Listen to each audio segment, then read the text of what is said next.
My name is Peter Hammarstedt. I'm the captain of the Sea Shepherd vessel Bob Barker, and I've had the incredible opportunity to finally see the projects that Philip and Trix Wollen work on here in India firsthand.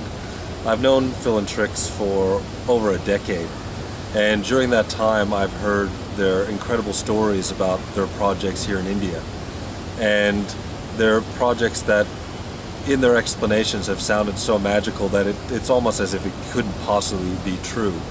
And having now seen them all firsthand, it's apparent to me that none of it was hyperbole, none of it was exaggeration.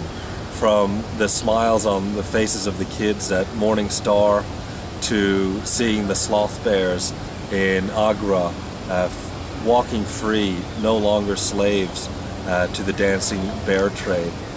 And I know that Philip and Trix have as a vision to increase a spectrum of kindness throughout the world, and that India in particular has a very special place in their heart.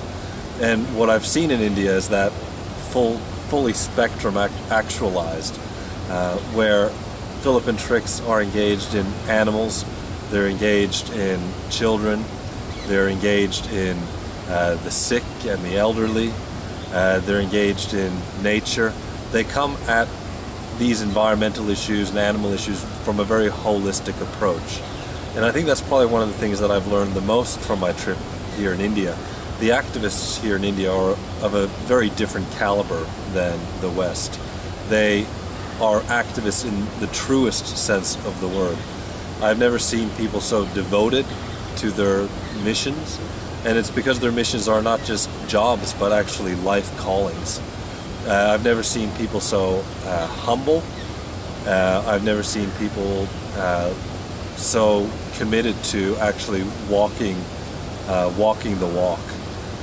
To see John, who runs Morning Star, having run Morning Star for 27 years, still sleeping on a mat on the floor with challenged children who he has to wake up every night to assist them with different functions and different issues, and to see him still doing that for 27 years is something that I think there's no comparison to that in the West. It's no surprise to me that the activists here in India have a very special place in Phil and Trix's heart, because there's no people like them in the rest of the world, and it's very clear that when they give money and support to these projects, that every single dollar, every single rupee of that generosity gets put to work directly for these animals, directly for these kids, directly for the nature. The results here are more tangible than anywhere else in the world, and the results are immeasurable as well. They're hard to quantify because you can only measure them in the smiles of the children at Morning Star.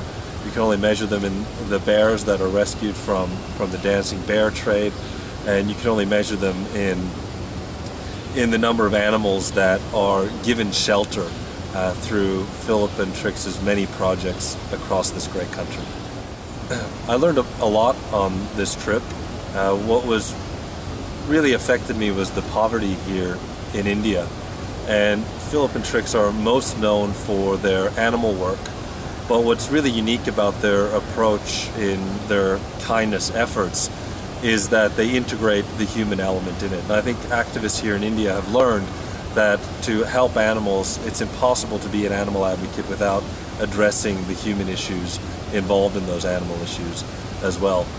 Kindness Mobile Restaurants is an initiative to serve meals, vegan meals, 3 times a week to the most impoverished people in Visakhapatnam. These people are the most destitute people in India. They're people who are suffering from mental ailments.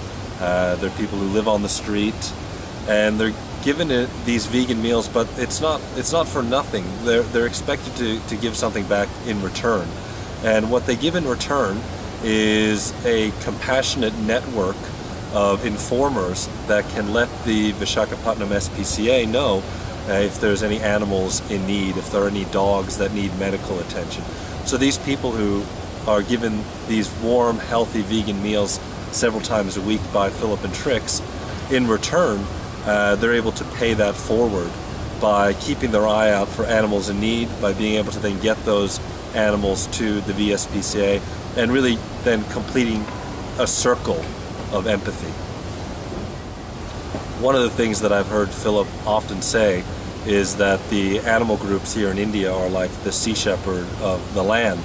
And what I think he means by that is they generate very tangible results, and that they're very fully committed to the mission, and that their number one concern are the animals that they represent. They give everything for these animals, just as myself and my crew are willing to risk their lives when protecting animals at sea. I think when we work on animal issues, we become very single-issued at times, and what's been really refreshing for me to see here in India is the holistic approach to any and all of these problems. Like with the sloth bears in Agra, these bears were being oppressed as dancing bears by the Kaldar people, and what the Wildlife SOS realized is if they wanted to make sure that the bear trade would end forever, then they needed to integrate these people into the solution by training them as compassionate animal carers, and through their projects really investing not just in the animals themselves but also in the communities that have used these animals, they've been able to shut down the dancing bear trade in just one generation. And that's something really, really unique. Working with animals is hard work. Working with people can be even harder work.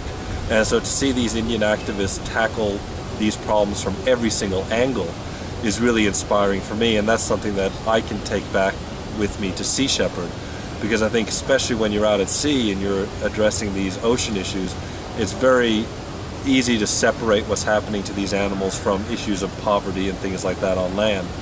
And I feel like, having been here with Philip and Trix in India now for this journey, that I can approach these ocean issues with a new perspective. I think one of the highlights of my trip here was going to Morningstar and being pulled up to dance by these kids who have come from such horrific circumstances. These are children that have been abandoned in dumpsters, and yet they smile in the face of adversity. These are probably the happiest kids in the world, having come from some of the most dreadful situations in the world. And to see them be so joyful and to see them be so welcoming of Philip and Trix and myself and Sid coming there welcoming us into their home, for me it was a very, very touching and moving experience, and probably the number one experience that I'll take with me from this trip.